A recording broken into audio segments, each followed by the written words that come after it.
Sean Michael Small here, happy as always to be able to discuss the important things with you, our viewers, but of course, to actually have the practical discussion while we await for my co-host. I am joined by one of the originators of Talking Point.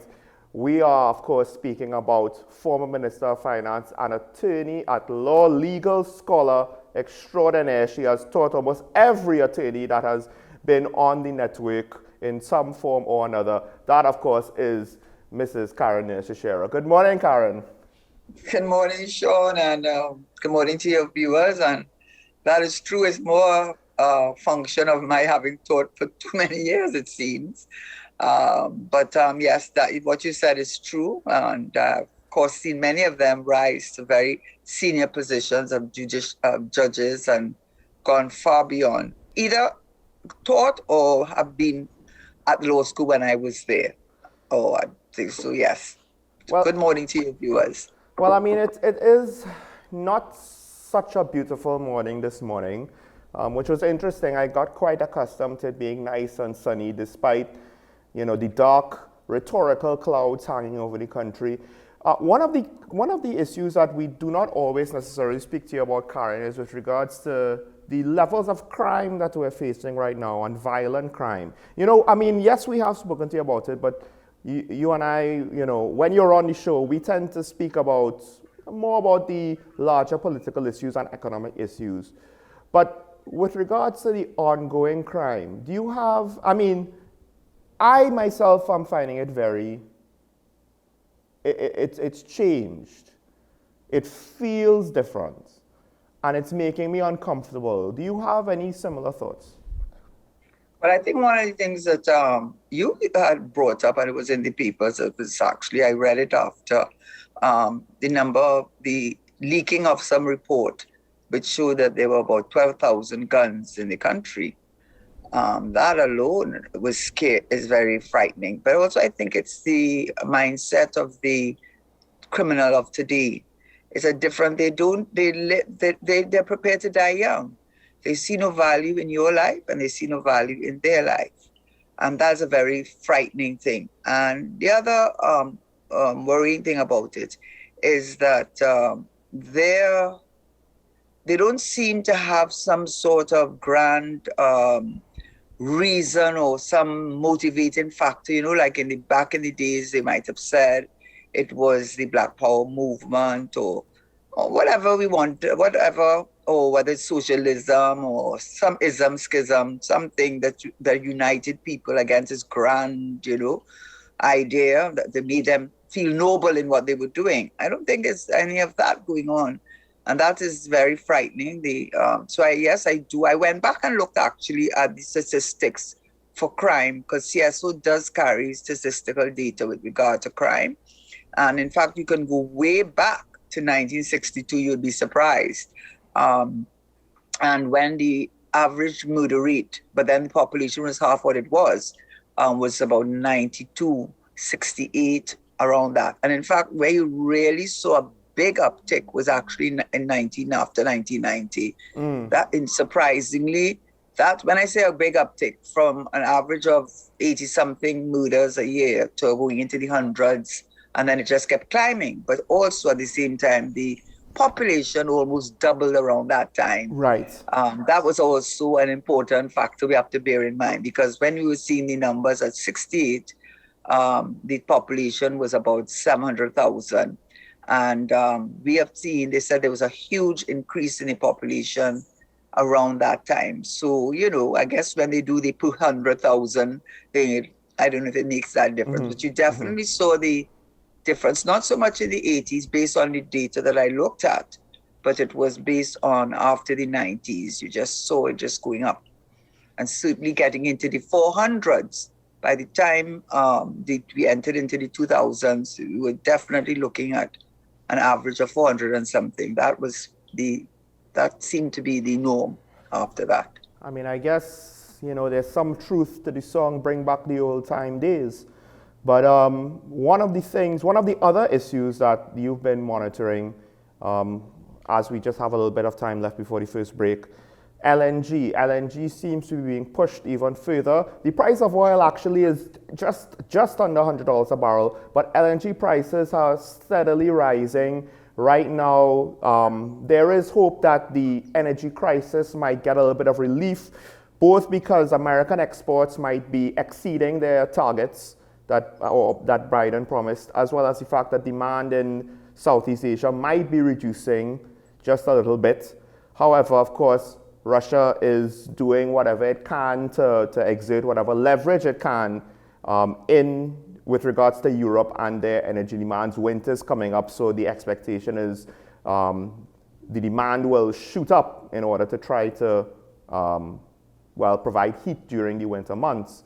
So for TNT, you are hoping that we could continue to be a big player on the LNG market?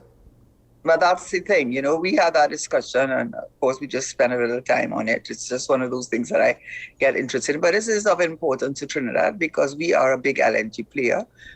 We know Train 1 was shut down, but we do have 2, 3, and 4. And LNG has become even more important because, when they talk about the price of oil and gas, especially gas, they talk about the geopolitical uncertainty, not only other factors, and that is really playing a big part because I don't know, I follow those things out of just my own personal interest, but it affects us. It does affect us. And Russia recently shut down its supply to Finland, Latvia, another 2 or 3 other small European countries shut down their supply, and all of this gas is pipeline. And of course, Germany is their biggest buyer. But they also keep on saying there are all kinds of problems, but it really has to do with the price of the rubles, because I think Russia is insisting that if you do not put back up the price of rubles, because they're trying to put pressure on Russia, we're not going to supply you with gas. So I think more than anything else, the pipeline supply of gas to Europe from Russia, which is a major purchaser of natural gas and needed, especially as they go into winter. What is happening now, countries are turning more and more, while they try to get these new green energy sources, to LNG. And why LNG? Because LNG is transported by specially crafted ships. And therefore, but you need specially crafted platforms. And it takes time to build, and it takes money to build. And so in that sense, we are ahead of the game because a lot of countries are now turning to LNG to supply them with the natural gas because of all these pipeline issues with Russia. And we just so happen to have Train 2, 3, and 4, and we have the platforms and the ships, so that we are in a very strong position, whilst LNG prices are definitely going up. So for Trinidad and Tobago, the current geopolitical issues going on with Russia and Europe, with the gas line transportation of natural gas, is benefiting us insofar as our LNG, which is an important part of our energy sector. Yes, I think LNG prices might have doubled what they were last year. If not, the increase might be even greater than that. So it makes things hopeful for us in the short term, at least in some respects. It's interesting. Going into COVID, foreign exchange was one of the biggest issues for a lot of businesses because we basically imported most of what we consume. So those businesses relied on imports to have things to sell. Now, I don't necessarily hear too much of an issue with foreign exchange.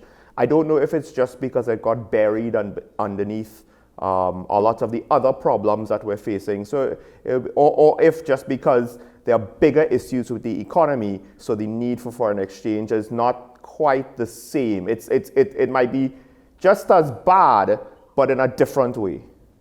I think the reason for that is that anything that we buy, and we see Sri Lanka, we see other countries, Lebanon and other countries, suffering because they don't have foreign exchange to buy food or to buy the fertilizers to produce their own food.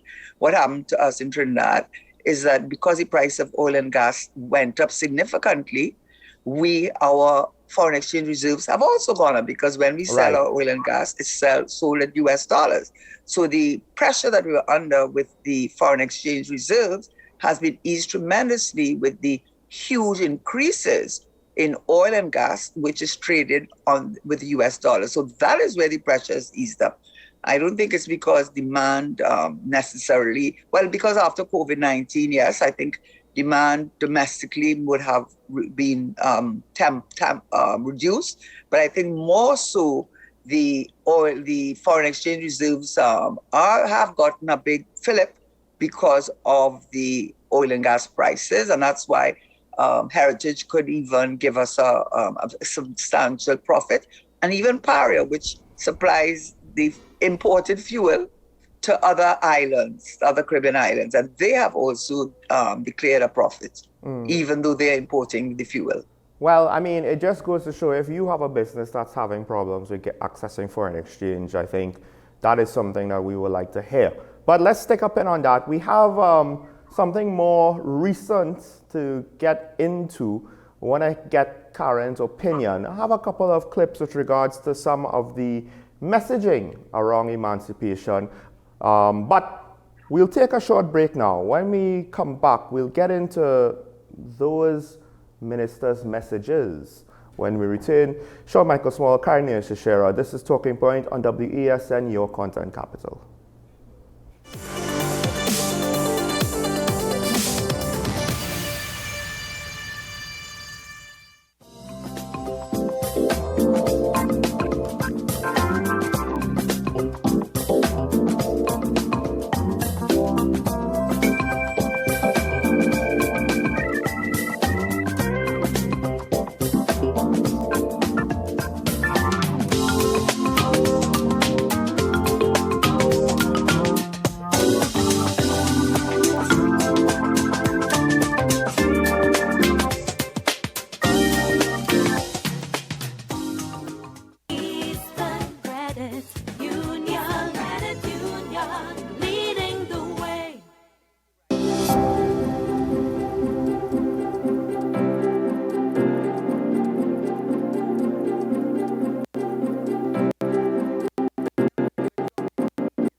Knowing how to tell authentic is as easy as 1, 2, 3.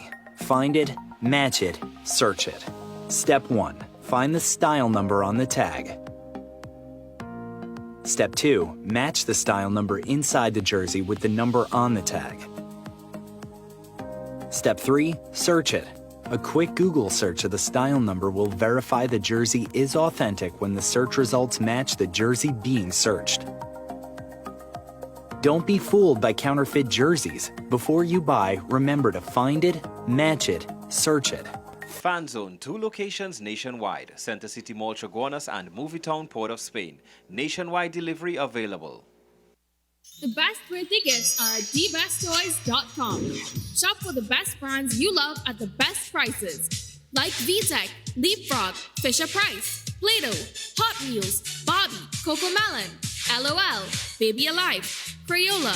Visit us in-store at Forces Flagship MacBean. Shop online now at dbesttoys.com. Order via call or WhatsApp at 32DBEST to order.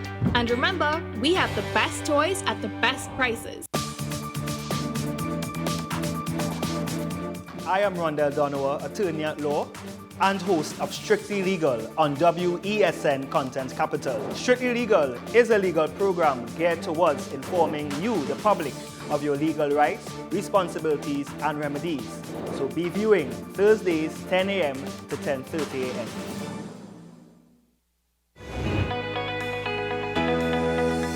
We delve into the exciting world of neurology. The brain is an electrical organ. If the brain doesn't get enough blood with food and oxygen to it, it's not able to supply the electricity to the rest of the body. If that happens for a prolonged period enough time where the brain stops getting blood, part of the brain dies. Essentially, that's a stroke. Hey guys, I'm getting a little nostalgic here, sitting on the blocks at the pool. Today we're going to talk a little bit about swimming. What's up, Doc? Tuesdays and Thursdays here on WESN Content Capital. There's a taste in the air everywhere.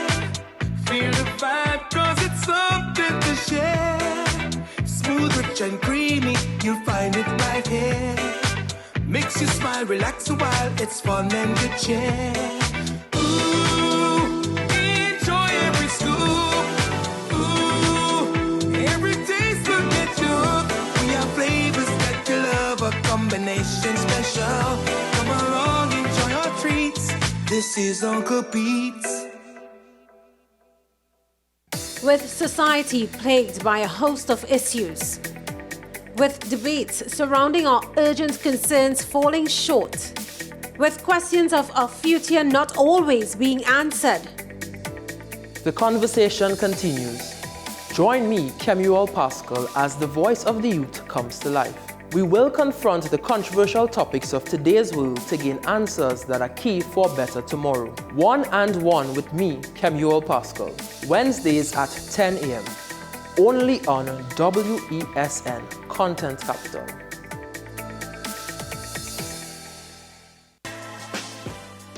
Let your voice be heard. Call Madam Fix It on WESN, the only place that effectively helps you with your woes. Having problems getting onto government agencies, water woes, NIS and pension problems, potholes, and much, much more.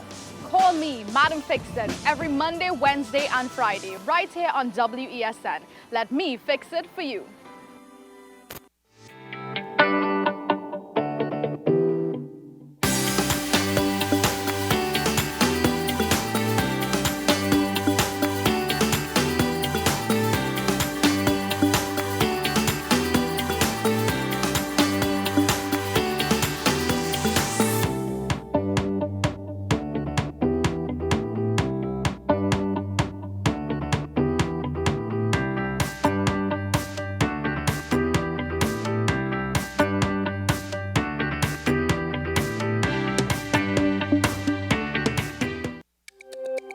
Every word, every line, every paragraph depicts a real moment in someone's life.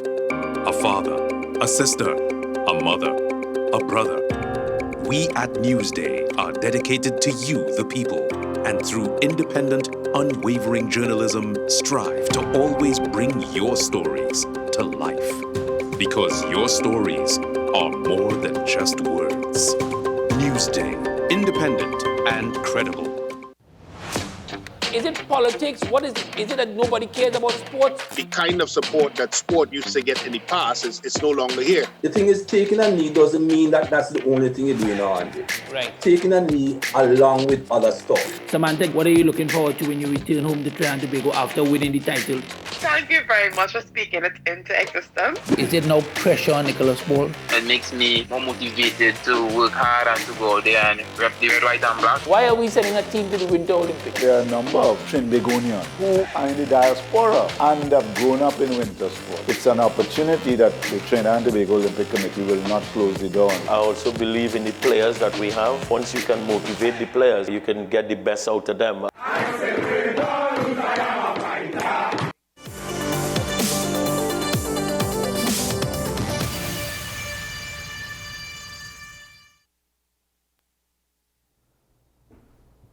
Welcome back, ladies and gentlemen, to Talking Points. And of course, as you can see on your screen, I am joined by my co-host, Mr. Keaton Shah. But this is a full day. We're not just joined by Keaton, we're also joined by another surprise guest. But Keaton, I'll let you introduce him. Well, good morning, folks. Thank you very much, John. Just to let you guys know, there is a truck that is shut down on Colville Street, and it's causing a major backup onto Ryson Road. So please be careful this morning, especially considering the weather.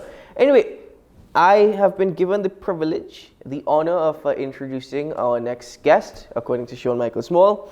He is, of course, Mr. Blanchishes, Mr. Trinidad and Tobago, and Mr. Many Things, more so Mr. TNT, Mr. Louis Leasing, as alongside us. Good morning, good people. Wherever you might be at this moment, I hope you recognize that you have a responsibility to do what you must to stabilize this democracy.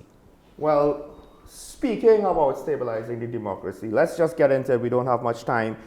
We have a clip from the emancipation message of Minister Hines. Of course, we don't have the whole message, but there was a small part that we wanted to highlight for you, the viewer, and for our esteemed panel to give their opinion on. So let's hear what the minister had to say. Fitzgerald Hines had a message? Yes, he did. Hold on, it's coming. That's a new thing.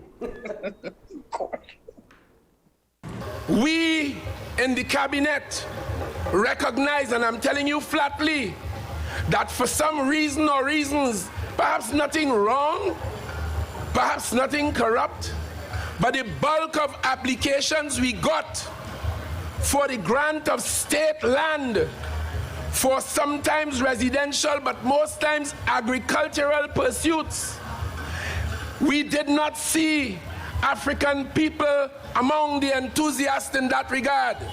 We have taken action as a government, as a cabinet, to ensure that when we deal with these applications, we see equity and we see balance, and that is happening now. So, I mean, the key thing there, and this is something that I find it's very, very tricky, because the minister is basically saying we have seen an imbalance of applicants. And I find it very strange with regards to what is it he's trying to imply, because usually when a system has any sort of systemic bias or bigotry, it's not at the applicant stage that you're going to see the problem. You're going to see the problem at the results. You're going to see that the results might not reflect who applies. But the applicant stage, to some extent, you know, don't you have to first ask why it is that way? Because it's up to the people to apply. I didn't get into the nitty-gritty of that. There were two aspects of this which I thought of. There are two angles that you can try and analyze this from. One is he's basically advocating for state-sponsored segregation. That is to the extreme. Well, you can look at it that way. The other aspect of it is that he's recognizing that there may be an imbalance for whatever reason. As he said, maybe not bad, maybe not political, whatever it may be, and we are going to try to do our best to try and correct that imbalance, whether it be through education or other programs. So there are two angles that you can look at it at. The thing is, as you said it many times before, Camille said, yesterday I've said it, I do not think the minister really thought this through before coming out and making such a speech, because he really mucked up on his communication. Well, that's why I said what I said. Applicants is not really the indicator for any sort of injustice. It would be the result, you know. I don't know, Mrs. Nunez Teixeira, if you have, if you want to weigh in. Because Mr. Woodbrook seems engrossed in something else. What I actually had seen was another clip featuring Mr. Fitzgerald Hines, the minister.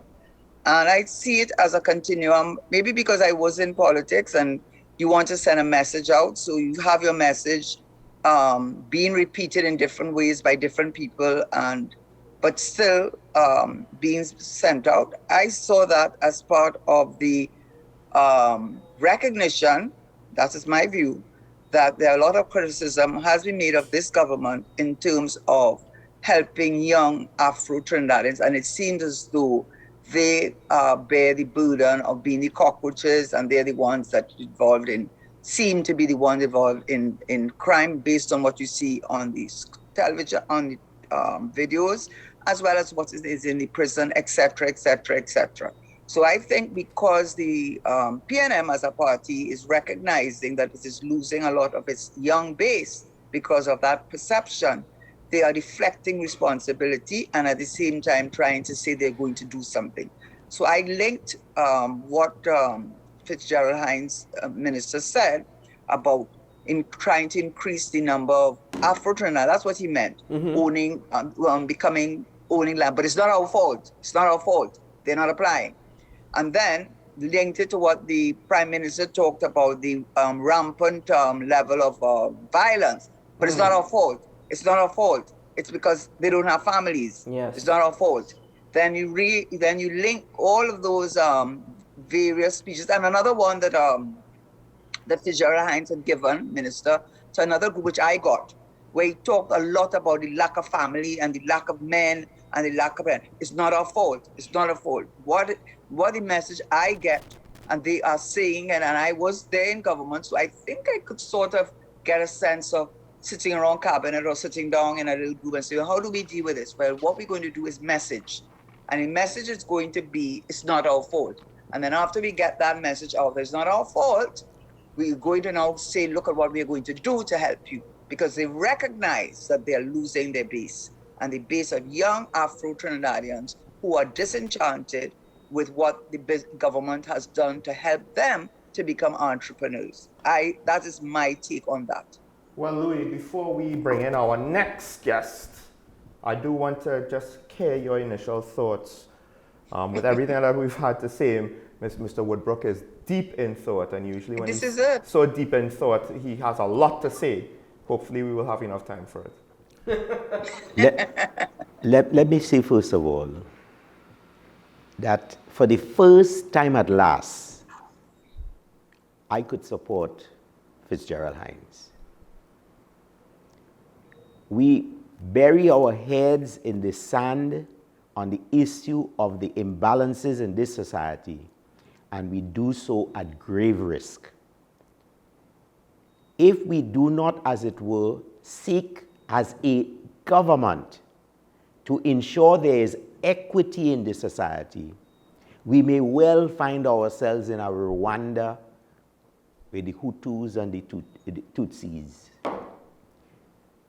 This is a reality because the pot has been boiling hot and the water in the pot is extremely hot at this time, where the races are squaring off. Very much as the gangs are squaring off with the police, the races are squaring off. I make no bones about it, but I truly believe that we have taken this thing about equity in this society and paid it only lip service.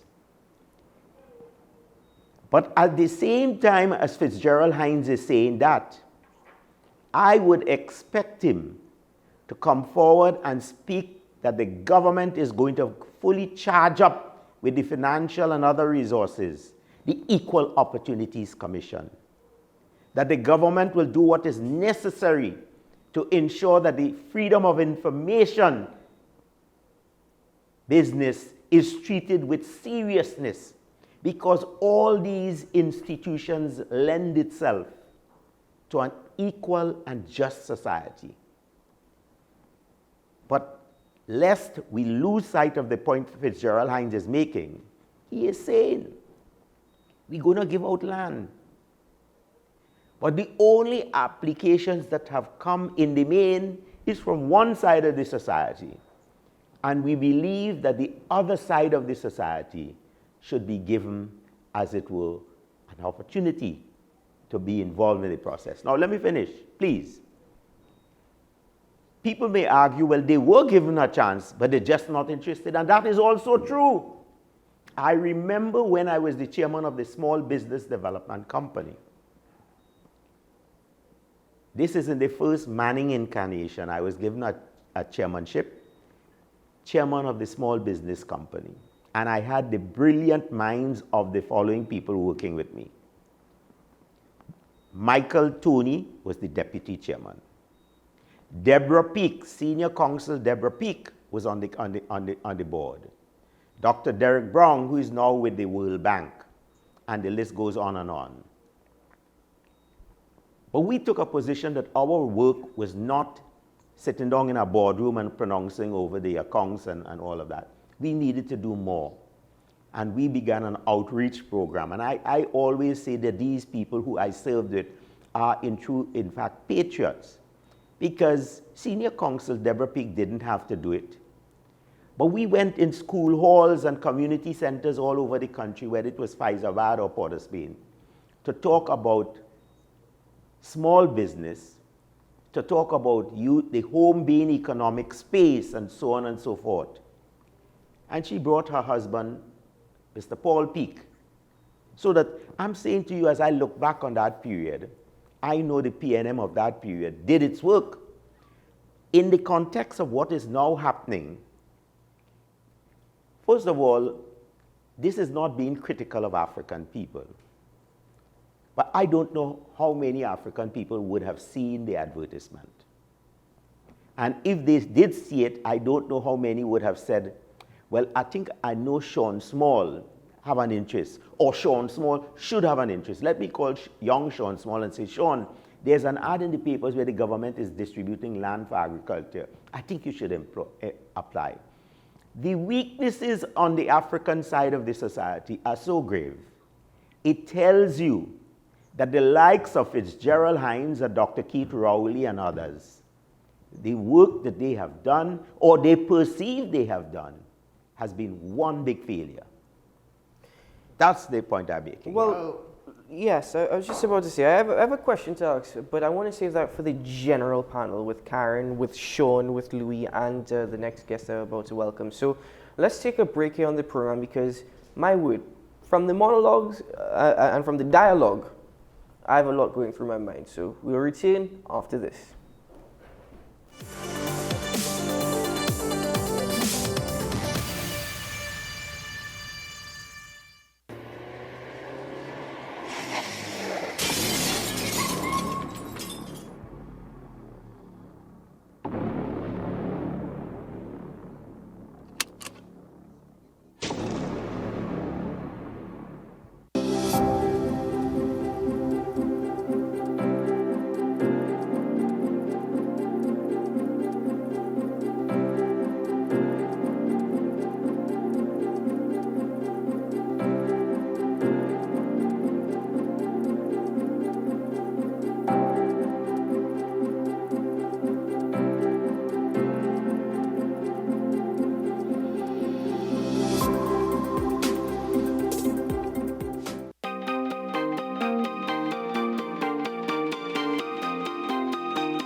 With society plagued by a host of issues, with debates surrounding our urgent concerns falling short, with questions of our future not always being answered.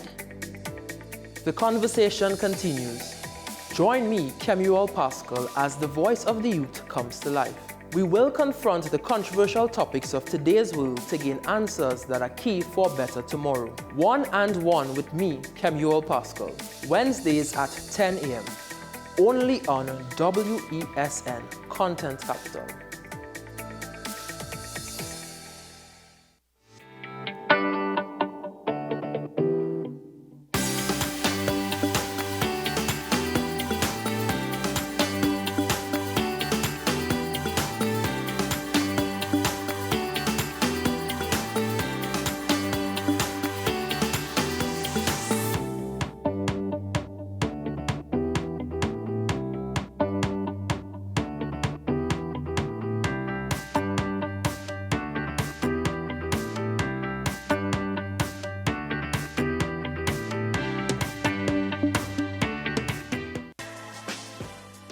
Let your voice be heard. Call Madam Fix-It on WESN, the only place that effectively helps you with your woes.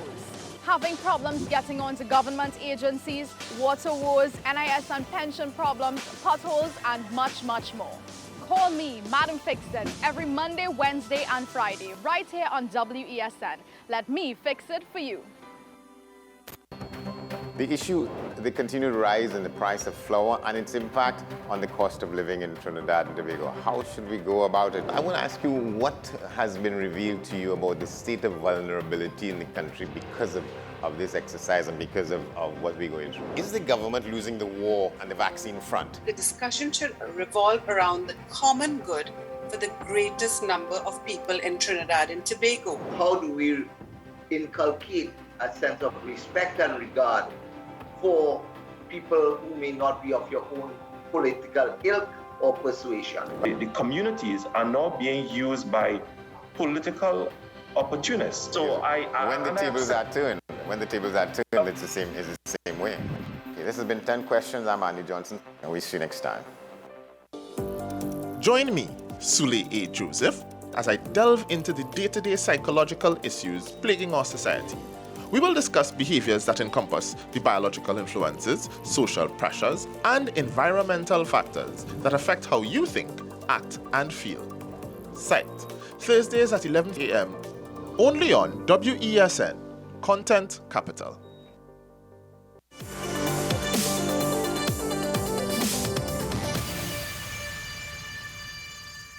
Welcome back to Talking Point. And as promised, we have added to the panel, we have the man himself, Mr. Steve Alvarez, who had a very specific message with regards to the emancipation holiday, as it were. Now, we just were talking about part of Fitzgerald Hines' messaging and the government's messaging with regards to emancipation. We had some different views, although there were similarities even when there were differences. But now we welcome Mr. Alvarez to the show so that he could weigh in on this important topic here today. Good morning, Mr. Alvarez. Good morning, Trinidad and Tobago. And I know we have limited time, so I'll get to the point really quickly.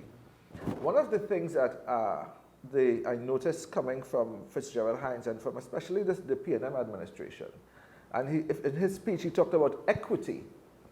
And I keep making the point that there is no equity when you deal with emancipation and deal with African issues. Mainly because the African man comes from a different history. He came from a history of oppression and a history where he did not have much choices.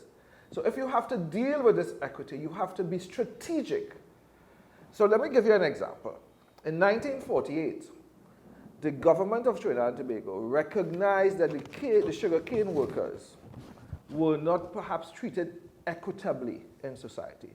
So by law, by statute, they created the Sugar Authority, the Sugar Industry Welfare Committee, SILWIC. And they were specifically said to them that you are to distribute housing for the first time and repairs, that you have to give them money to do that. That you had to that you have the authority to give them, to first-time homeowners, house and land. They allow these sugarcane workers $20,000 for a lot of land, and they are only supposed to pay $1,000 a year. And they had a legal department to ensure that in the end of that year, as soon as they pay their thing, they have a deed in their hand. That is a strategic intervention. It went on further to say that apart from that, you are to formulate financial aid and any form of assistance. Now, this is not just a matter of somebody speaking off a platform. This is by law. A statutory authority was created to deal with this inequity in our society.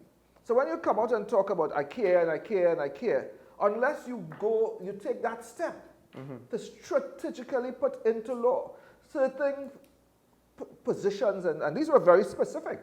This is from the Gazette. So if you don't put specific things in place to deal with the inequity that you talk about, then it's just lip service.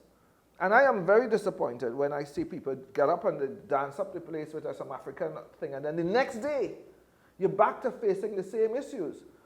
So anybody in the African society can tell you that there's difficulty in accessing finance when you go to the bank. Now tell me something. When you give a people housing and you tell them, oh, you have to pay $10 or $15 a month rent, but they have no deed that they can take to the bank. You tell them, I'm giving you a job, a CPEP or URP job, but they have no job letter that they can take to the bank. What you're doing is that you're just giving them temporary window dressing. And until you deal with this specifically, Louis made the point a while ago that if you don't deal with these things, you're going to end up in a situation where the pot, if I have to use this exact word, that is boiling is going to overflow. Because you have to deal with these issues. Well, I mean, those examples you say there, it's social help, but it's not actually changing anything. It's temporary, and it's in a way it's reoccurring, because if you have a generation renting, and if you have a generation on CPEP or URP, and they can't get a job letter and they don't have a deed, and you need those documentations now with the new license, when they switch from permits to license, you have to have a bill with your name on it and all of these things. So they're wanting, the government and all is wanting you to have more concrete documentation of your life, of your assets, of what you have, to prove yourself, to show your place in society. But it's shameful. It's shameful that when you had the Fifth Summit of the Americas, how do you deal with the people of the Beaton? You put up a little wall with some boom and some flowers. You close down the Beaton estate, the Beaton dump for a few days, and you make it look like. And this is something that people should think about. So you make it look like you really care. So that means, first of all, that you are aware. You are aware of what you're dealing with. The fact that you can put a wall and put some flowers and make it look nice, it means that you are aware that it's not looking nice. The fact that you can close down the dump for a week means that you are aware that this is something wrong, that you shouldn't have human beings living next to this, all this terrible fumes and so on that come from the dump. You are aware. And as soon as the Summit of the Americas goes, you're back to normal. That's an insult to a whole population. But I was going to say, all of these things that they've tried to do seems to be temporary stopgaps. Exactly. That's reoccurring expenditure that's on the budget every year. Is it that? But you're saying we need something substantial, something that that's will why I brought up Silwick, make a change. Silwick was created by law. It's not a matter. You don't have an option today or tomorrow to say, well, what happens with the sugar workers? It was created by law. It's a statutory authority. Well, so since you were the last person to speak, my question is for everybody, for Karen, for Louis, but we'll start with you.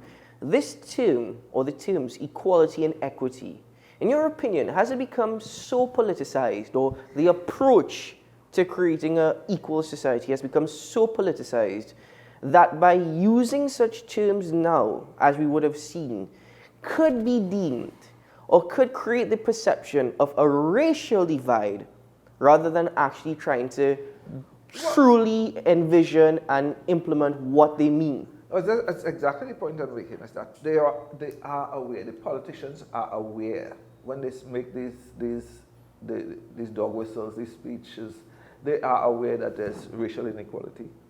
Gentlemen, you know, I think one of the challenges this society has is that it has never truly been able to understand itself. We had our best opportunity to do that with the fellow Williams, Eric Williams. And I dare say, as I look back on that period to now, he failed. We had a next opportunity with a fellow called Basdeo Pandey. He too failed. There was a fellow called Patrick Manning. And every time I see what is going on today, and I reflect what went on under the Mustard Party under Mrs. Prasad Bisesa, I know that Patrick Manning was the most successful of them all. Because in a sense, he really tried to put in programs, not only to treat with the individual races, but to bring them together. People may ask me, what? And I could go through a whole lecture on that. What concerns me, however, is that I think the way we're trying to put together this nation at 60, we are using a model that has not worked. You see all this, you know, if my brother Alvarez said that these holidays, he sees them as political mama guy, he's correct. We've got the whole thing about the holidays in the country, whether we want to accept it or not, sets a tone for the society. There are simply too many Christian holidays. And this thing about having an Indian arrival day, it should be arrival day other than the first people. All of we arrive here, Chinese, Indian, African, Tooth Moon. We all arrive there. It shouldn't be no Indian arrival day. It should be arrival day as there is Independence Day and Republic Day. Now, Independence Day and Republic Day are intended to suggest to all races and all peoples and all residents on this little piece of rock that, listen, today is the Republic of Trinidad and Tobago. Today is the independence, when this society got its independence. But we focus more on, and you see the advertisements. You see corporate Trinidad. Well, it might be to have more Indian people who have business in the country. But when there's Diwali and Eid and things, you see much more advertisements than when there's Republic Day and independence. And that tells you something about the society. I feel that we should have a rethink about the holidays that we have in this country. When you think that the Catholics, and I am a Catholic, mind you, they have Christmas, Boxing Day, Easter, Monday, they have Good Friday, Corpus Christi, and the list goes on. I'm saying let us call in the Catholics and say, listen, we know that you all contributed significantly, but you all have too many darn holidays in this society. Let's rework that. And we've got to start to sit down, and maybe this is what we should be doing at 60 years. Let us begin the reconstruction process of this society. You see, people don't understand, but everything you do in a society impacts the whole. Holidays have a tremendous influence on the thought processes of people. Let me just come across to Karen now. Karen, you know, a full panel in-house, so forgive us, you know, but your thoughts and opinions on this entire situation, because... So, yeah, go on. I'll just give it, hopefully put it on point. I'll go first with the point that Louis made. I think you have to put things in context. The way that Trinidad and Tobago developed is we came as a Christian society. The population was, in terms of numbers, at the time when those holidays were instituted, were far more non-Indian, non-East Indian. And it is over time and evolution of time that instead of taking away, they added. So yes, I agree there needs for reconstruction. Secondly, you also made the point, and I do agree with what you're saying, in terms of we have to develop our own developmental model. We are not America, we are not Europe. We are a little bit of a piece of rock, two pieces of rock that came out of essentially slavery and indentureship. So by the time we became independent, which is only not even about 60 years, we cannot compare ourselves with Europe, which has been independent and had their civilization development hundreds of years, and so has America, so has Canada, with a homogeneous population. We're different, we need to develop our own model. It's time that we do that and make it relevant to us. To deal with Steve Alvarez's example, which I wasn't aware of, that particular legislation, what I will say is that when I was part of the cabinet, Mr. Manning, as the Prime Minister, was very well aware of the same issues of creating inequity, and he actually mentioned, I don't want to get the country wrong, so I'm kind of concerned about whether it was Ceylon that became Sri Lanka, but it was one of those countries that initially the indigenous population, when the British colonial masters brought in the East Indians to work in the cane fields because the indigenous population no longer wanted to do the work or whatever, they in fact soon became the majority rather than the minority, and they took over parliament, and they had racial unrest in the country, and they actually had to legislate. It got so bad that they had to legislate employment, legislate it reached to that point. And Mr. Manning would always say he didn't want Trinidad and Tobago to have to reach a point where we had to legislate. So what did he do? And you cannot underestimate the power. You see that education?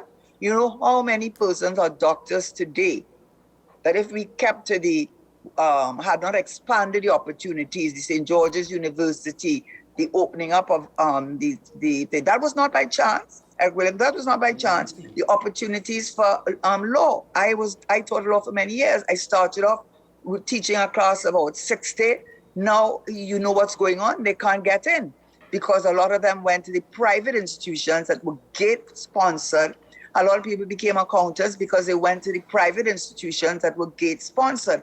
And that was a deliberate measure that the then Prime Minister did in order not to have to legislate the equity by opening up opportunities for everyone who did not come in the first 20 or 30 in the CAPE exam, but who were very capable of doing very well. Because I, as a teacher, I saw for myself, certainly in law school, that many times the students, and also at CAVIL, that many times the students who got the first class honors degree and came at the top of the class on the principal's list were not the ones that would have gotten in that way. So it was a lack of opportunity. So it is not true to say that the government did not try. What I was saying is this leadership has failed and failed. I mean, it's embarrassing. But I can say that when Mr. Manning was there, he said it and he did it. Said it and he did it. I'd like to add to what Karen said there. I think for a lot of people, you have to avoid the trap of looking at opportunity versus results. You can't look at results and say, oh, well, because the population is 40-40, you can't expect everything to be 40-40. That's just not how it's going to work, right? What you do is you look at the opportunity. Does every citizen have the same opportunity to become a doctor if they really wanted to be, to become a lawyer if they really wanted to be? Because there are situations, not necessarily in race, but in Sweden, where they have legislation to ensure equal opportunity with regards to gender. The genders diverge with regards to their personal choice. Now, that goes on into a whole host of other sociological questions about why some demographics will choose things that other demographics won't, and we might need to try to fix something there. But I think what Karen said there, opportunity, we should always look towards the opportunities that are being provided to people and not try to shoehorn results, because then you get situations where perhaps people who are not qualified to be in positions end up in positions, and that could cause problems. But before we go to the break, and I know when you go to the break, is hustle out people like Alvarez and myself. But let me make a point here. My good friend Steve raised the issue about banks. I keep making the point. You see how Mayor Motley has locked horns with the banking community in Barbados. Where's Keith Rowley on that in this context? And that is because he don't have the problems that black people have. Let me make the point here. I remember when I sought to start Citadel Limited to produce 95, which the PNM uses as their mouthpiece these days. I went to every bank in this country. I went to Royal Bank, and fate would have it so strangely. 2 weeks ago, I was at a hotel in Florida, and I met the fellow whom I had discussions with. And I asked him, I say, you still lending money? He said, well, he in Belize. I say, you're lending money? I want to come and borrow some money.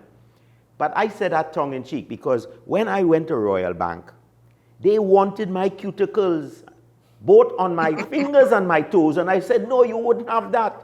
But I will show you something. I will start this business, and I will send you the accounts for these first 6 months to illustrate to you how darn stupid you are in not lending me that money. Well, let me finish, make the point. Well, we have to break for news. No, let me finish, make the point, please. and I want us to end on this note. Well, we're not going to end. I want us to end this segment on this note so that the listeners and the viewers would hear it. Black people in this country, and when I say black, I do not mean people who look like Keaton Shah. Keaton Shah is not a black person in this society, sadly as it is. In the States, you will find out, and in London, you will find out you're black. But in Trinidad, black people are treated like dogs in the financial institutions in this country. They put the ceiling so high, you cannot reach it. It happened to me, and I don't feel like black. I know I'm black. You sound like my mother. But I am not black. I know I'm black. And I'm saying to you, that is what Keith Rowley and Imbert and Hines should be focusing on. And we may well find that if they focus on that, we will have less youngsters running through the tracks with RH-15s on their shoulders in Clifton Street. Mr. Lee Singh, I have to cut you. I do apologize. Louis, Penny Bank, Unit Trust. No. 2 minutes over time. We have to go. Hold on. This is important. But you want to understand how stupid this administration is? They take a transformational vehicle like the cooperative credit union movement and put it in the hands of Foster Cummins. Listen, folks, we have to break for That news is on where the hour. that is where cooperative credit unions we have are. news. We have news, not so on. I think the time. I want to say to you all, I took a time away from here and I have come back for war. Coming back, news on the hour, a little late, but.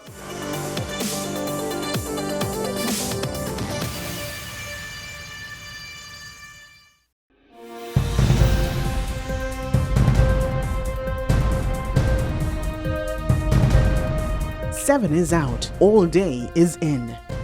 WESN News on the hour.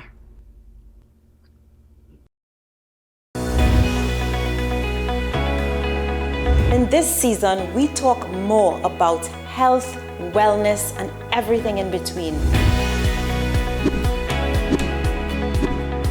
I am so excited to share with you everything about health and wellness so that you can design the life that you've always dreamed of. Join me here on What's Up Doc. What's Up Doc? Tuesdays and Thursdays here on WESN, Content Capital.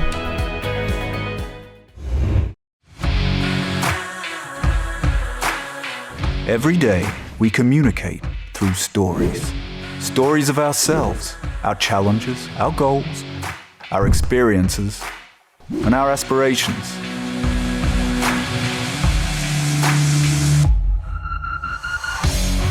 Storytelling is an art that we have mastered. WESN Film Studios comprises a collaborative team of experts with extensive industry experience locally, regionally, and internationally.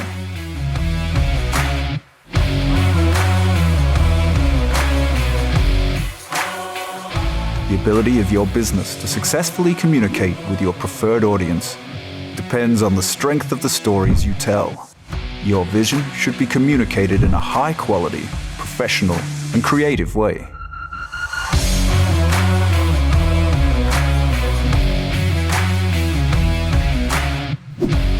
From concept to post-production, advertising to film, multi-camera productions, live events, streaming, and virtual conferencing, we are WESN Film Studio.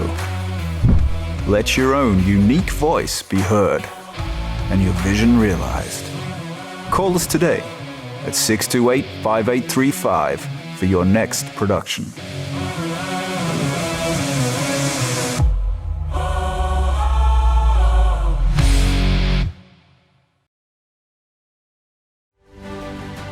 AM Prime on WESN, the only place from 6 to 7:30 a.m. where you can get the most analytical and thorough interviews and regional reports. The Barbados Labour Party, led by the Prime Minister Mia Motley, once again able to achieve a clean sweep in yesterday's general election. I think a lot of people have underestimated the power of Tobago nationalism. If the government is afraid to say it, I, Martin George, I am saying it this morning on your show, Andy. There will be no carnival before Ash Wednesday. Grab a cup of coffee and start your day right watching AM Prime with Andy Johnson weekdays from 6 a.m. Only on your content capital, WESN. The Mary Immaculate Prayer Group and Friends presents its prayer breakfast on August 31st in aid of Monsignor Christian Pereira. The prayer breakfast begins from 9 a.m. at the Cathedral of Immaculate Conception. Cost is only $200. Come support the Cup of Gratitude in aid of Monsignor Pereira, August 31st. Tickets are available at the parish office of the Cathedral of Immaculate Conception and the parish of Our Lady of Perpetual Help.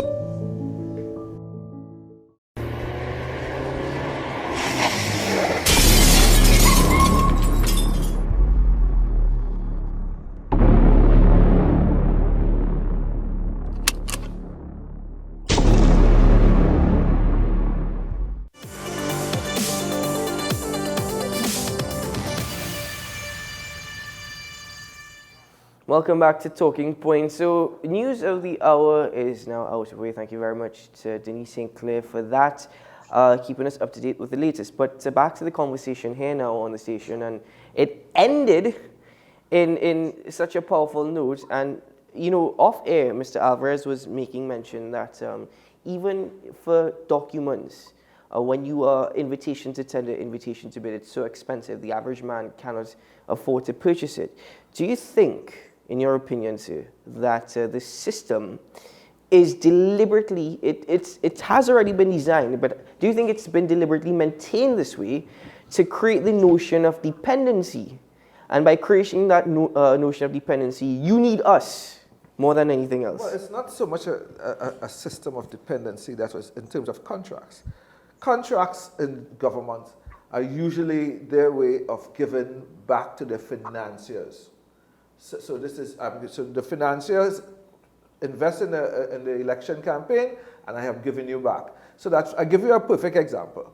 The Muruga project, because I am from Muruga, and there's the Muruga Port Development. So I had visions of my company getting involved because you have a vested interest in the development of Muruga, and I can see Muruga people participating in that.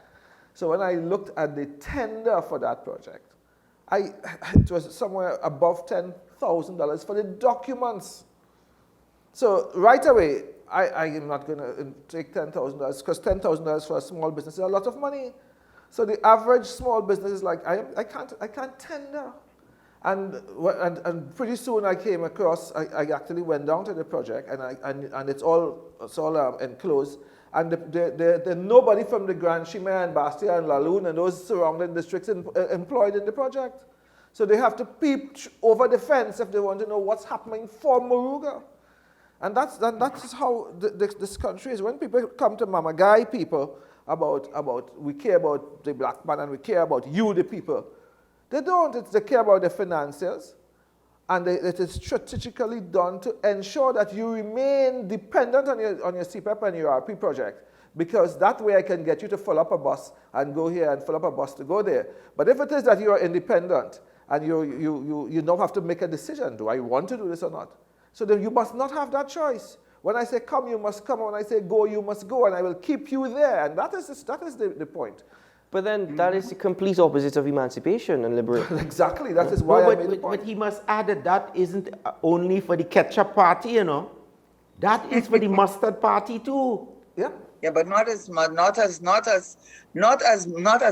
you're seeing it being played out now. I think that for too long, people associated the subsidies and so on, the CPEP and URP with the African thing. That is the association. So no one is saying that the other party does not do it, but it is really insulting, I think, to young black Trinidadians. And I think they're waking up every party, whether you are PNM, which I am still, but your leadership I don't agree with, just like how many Republicans don't agree with Trump.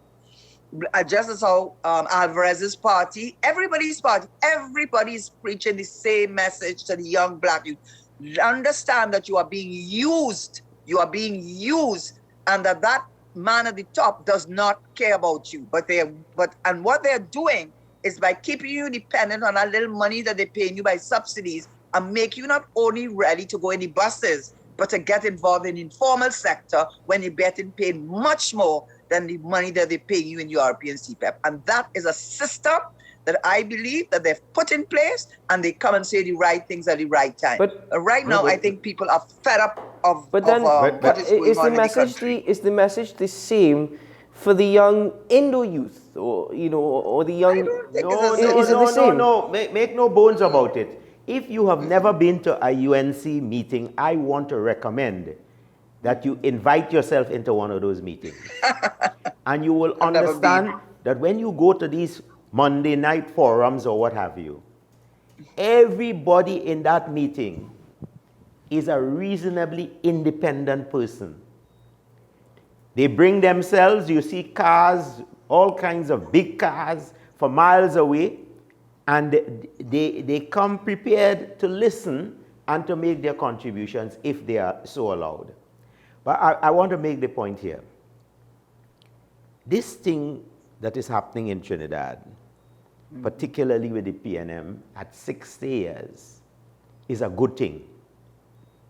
And if the young people in the PNM, and there are many bright, talented driven young men in the PNM and young women, if they rally together and take the party away from the old people, and I include myself as part of the old people, but I'm not of the PNM, so I still stand a chance to work somewhere else. But if they rally and take, you want to call it hijack it from Rowley and Marlene McDonald and Foster Cummins. Foster Cummins must go. He cannot be a symbol for young African minds in this country. Are we all telling them that you have to be a smart man to get by? I am saying no. The time has come when this country must draw the line.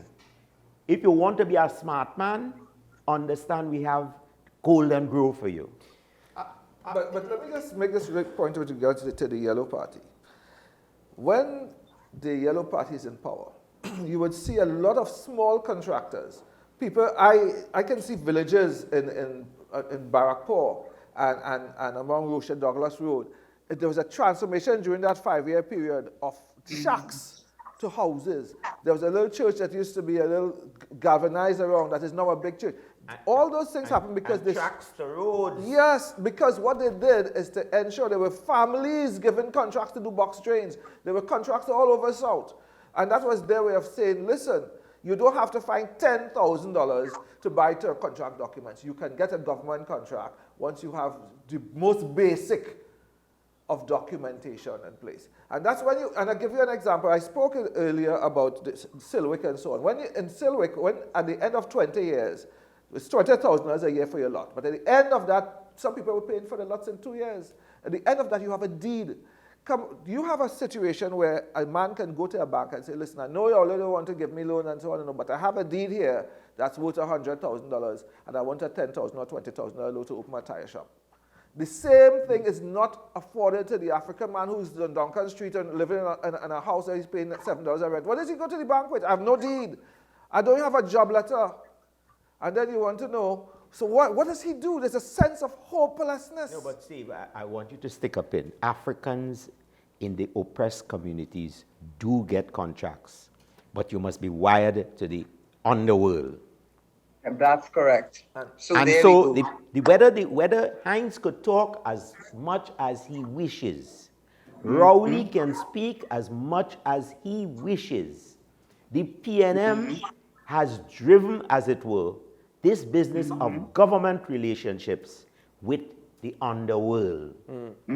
Well, I want to pause there because you spoke of young African symbols, or symbols to African youth.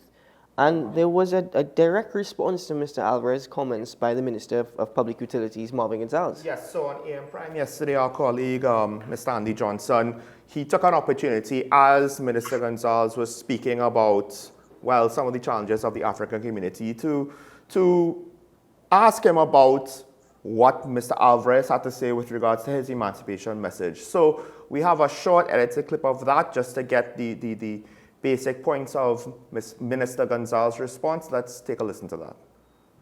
Steve Alvarez, he put out this statement yesterday. I don't know if you get some of his correspondence, in which he was bemoaning the fact that we're celebrating or we're observing emancipation. And he was saying when you look at the society, the people who are in evidence in predominant numbers as not doing well are Afro-Trinidadians and Tobagonians, well, in particularly Trinidadians. I don't think I necessarily agree with that, because if one decides to focus on one aspect of life in Trinidad and Tobago, they can easily come to that conclusion. But there are so many good and positive things happening in our Black communities all across Trinidad and Tobago. And so I don't think that I necessarily agree with Steve Alvarez on that. And perhaps as he focuses on that aspect of our reality, that there are other aspects of the reality, of our own reality, that he should focus on before coming to that conclusion. That is not to deny that we have our challenges as Black people, and in our families, etc. So we have examples of Black people doing very well across the board, and we just have to ensure that a lot of our young people who, for one reason or the other, are finding it difficult to find themselves, self-sustainable jobs because of lack of education. And these problems have been with us for a very, very long time, since our independence. They're not unique to Trinidad and Tobago. As a matter of fact, they're all over the world. So we have to stop beating up on ourselves to give the impression, to give people the impression that our problems are unique. Certainly they are not unique. We are part of the world. So the minister there gave his response. One thing that stood out to me is he mentioned a lack of education in a country that's supposed to have and at the very least had before economic problems, free education for at least a decade up to the tertiary level. For all. So for all, right? With multiple campuses, not just UE St. Augustine, but also in Port of Spain, right? So that's multiple campuses in North Trinidad alone, as well as in South Trinidad, for all. So the lack of education, I have to ask, is there any merit with regards to that? I understand that the results might show some merit, but the government made education available to all. What results show some merit? I spent a lot of years living on the top of St. Paul's Street and in Upper Wharton Street, Laventille. And I can tell you, when I was 17, 18, 19, or whatever ages I was in my youth, you can walk from the tanks in Laventille to the bottom of St. Paul Street. And the only thing you had to fear were dogs. So you want to tell me that the results have shown that now you cannot walk. I went up because I wanted to contribute something back to St. Martin's Welfare Association, which is on top of the hill where I lived. When I got up there, so first of all, as I reached up there, the police came right after because they want to know if there's a madman driving up this hill. And when I got up there are bullet holes on the planning buildings.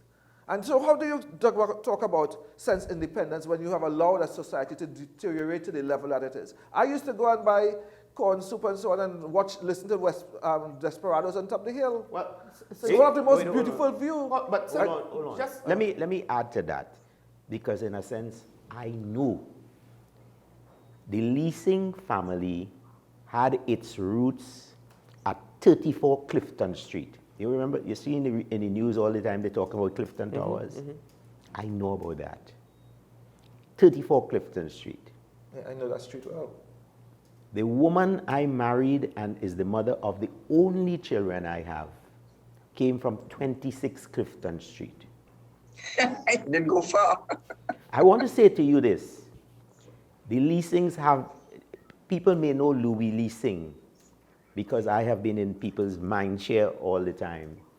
But the leasings have contributed significantly. The first Auditor General of Trinidad and Tobago was Matthew Leasing, my eldest uncle. Clifton Street. Now, when I reflect on that, because I used to go and look for my grandparents, they had the sweetest cherries on a tree there, and so on and so forth. I knew what love was in that community. If you go in Clifton Street in the night or in the day, and they don't recognize you, if you go up there, you will look like a Venezuelan and you will die. Alvarez go up there, he would look like a smart man. They'll shake him down, tax him for going up there.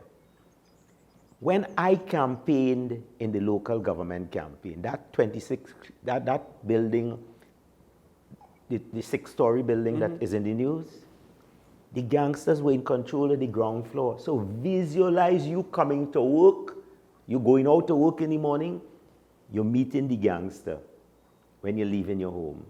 You're coming in the evening, there's the first thing you're meeting. So Louis, can I just interject to what you're saying? Because I want to follow through with what both of you are saying.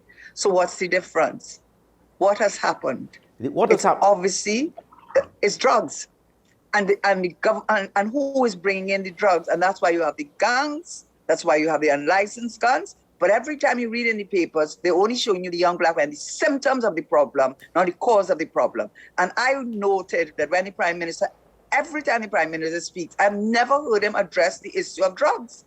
I have never heard him address the issue of drugs that are plaguing those societies. I've never heard him. He talks about mother and father, because he's a mother and father situation, so he could talk that talk, and it appeals to middle class people. But he will never say that the real problem that is driving the crime and the unlicensed guns is the presence of drugs in those communities. And hold on, and low-level contracts. Low-level contracts. Yeah, but they're all connected. It's all connected. Yes, yes. Well, let me take But I just want to put in an important point here, because in a sense, I know, I understand why we are in the predicament we're in. Lloyd Bess, who was not only a mentor to me, but was my good friend, always reminded me, do not rehearse center stage. In other words, when you sat down behind the chair at the desk, you can't be guessing. This government must admit it does not know, and it does not know that it does not know. This government must admit it has been rehearsing center stage for the past 7 years. But then does the people know? Or do the people realize that this government doesn't know? The people are realizing it. The people are realizing it. Let me ask you this. We all gave them the benefit of the doubt. We didn't want, nobody wants a government to fail if you are a patriot. Karen didn't want them to fail. Steve didn't want them to fail. I didn't want them to fail. I do think, though, that I now have a question with regards to the motivation of our society. Because we saw it even in first world countries where salary relief for the pandemic, when it was continued beyond the point that it might have been necessary, it incentivized people not to go back out into the workforce. And there's always the questions of social programs, CPEP and URP. Well, if I can get this money doing this, why am I going to go and get a formal job? We see it in Tobago. Everybody wants to work in the THA or for the government because most of them not necessarily really working, right? So could it be that because of our politics, because these things are popular with the voting base, could it be that it caused our population now to get accustomed and to want and desire for the easy money? And depending on when those opportunities from the government dry up, well, the next step is crime, because that's the obvious next set of easy money. Essentially, subventions. Has subventions created, I go back to the word dependency, or that sense of entitlement. But entitlement and dependency are strategic moves by groups to deal with a group of people. In the United States of America, for example, when you guys are young, so you all would not know of the 70s in the United States with people like Barry Gordy and the United Negro College Fund and Howard University and all these things. So black people were progressive. They were independent of government and so on. And there was a strategic intervention to build buildings and to put them on welfare and give them homes and all that stuff. Yes. Just so that you could put them where you want, and then they fill the ghettos with drugs. This is not old talk. These are facts. So when you see welfare, like in Trinidad and Tobago, being given, things are handed to you, it is strategic. It's to ensure that I have a base of people who can answer to me. And will vote for me. Yes.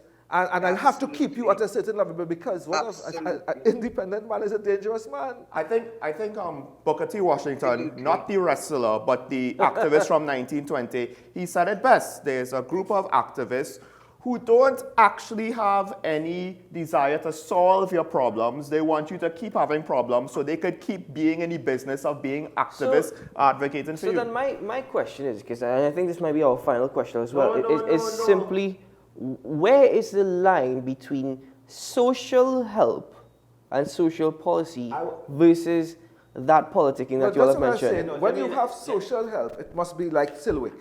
It must be strategic. It must be entrenched in law. It must not be at the whims and fancy of the politician. It must be, yes, publicized, advertised, promoted. Exactly. Like how I told you, I started to tell you about the small business effort. When we went out, it was to tell everybody, all man Jack, and I want to share this with you. When we went to Shogunas, it didn't have standing room. People were looking through the aluminum louvers to see what was going on. When we went Lavantil, it had 26 people. So you ask yourself what was going on. This is not a new problem. Let me also say, let me also say there's a big missing link that we don't talk about in this country. The successful blacks in this country, and there are many successful blacks, they are not moved to assist black people in need in this country. Make no bones about it.